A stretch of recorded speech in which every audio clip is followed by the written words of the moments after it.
उत्तर प्रदेश विधानसभा चुनाव 2022 में भारतीय जनता पार्टी के दिग्गजों के मोर्चे लगातार सजे हुए हैं। इसी कड़ी में प्रदेश के डिप्टी सीएम दिनेश शर्मा वाराणसी उत्तरी विधानसभा और वाराणसी कैंट विधानसभा पहुंचे, जहां पार्टी प्रत्याशियों के लिए जनसभा की। उत्तरी विधानसभा के प्रत्याशी रविंद्र जायसवाल के पक्ष में जनसभा की, तो वहीं कैंट विधानसभा में प्रबुद्ध वर्ग से संवाद करते हुए उन्होंने कहा कि राष्ट्र और प्रदेश के विकास के लिए राष्ट्रवादी शक्तियों को विजयी बनाने के लिए ज्यादा से ज्यादा मतदान कीजिए। कूड़ा, सड़क पर बिखरा हुआ कूड़ा और उसके साथ साथ सकरी गलियों से होता हुआ व्यक्ति बाबा विश्वनाथ का दर्शन करने जाओ, एक दूसरे से टकराते हुए एक दूसरे के सकरी गलियों में निकल के पूरा जाम की स्थिति। लगता ही नहीं था कि बम बम बोल रहा है काशी। ये सही में बम बम बोल रहा है।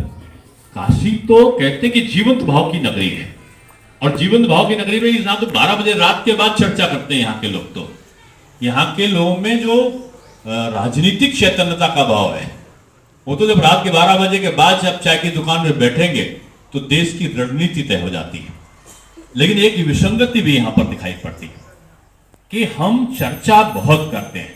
कौन करता है चर्चा? आप जैसे बुद्धिजीवी लोग चर्चाएं खूब करते हैं और अच्छा विश्लेषण करते हैं।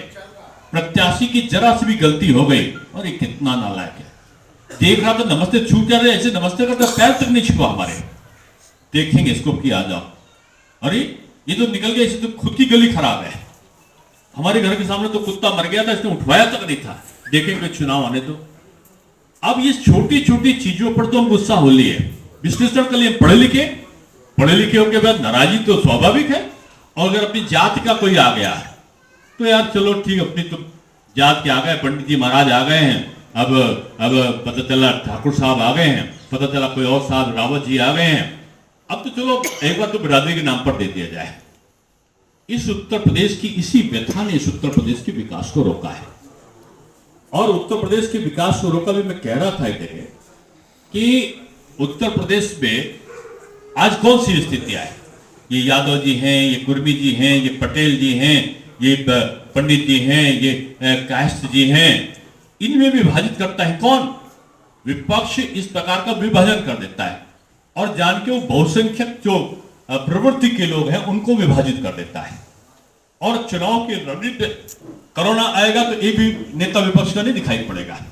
अब वे चुनाव क्षेत्रों तक में नहीं गए, और समाजवादी पार्टी के तो सर्वोच्च नेता जिस से संसदीय क्षेत्र थे उससे चुनाव भी नहीं लड़े। क्यों?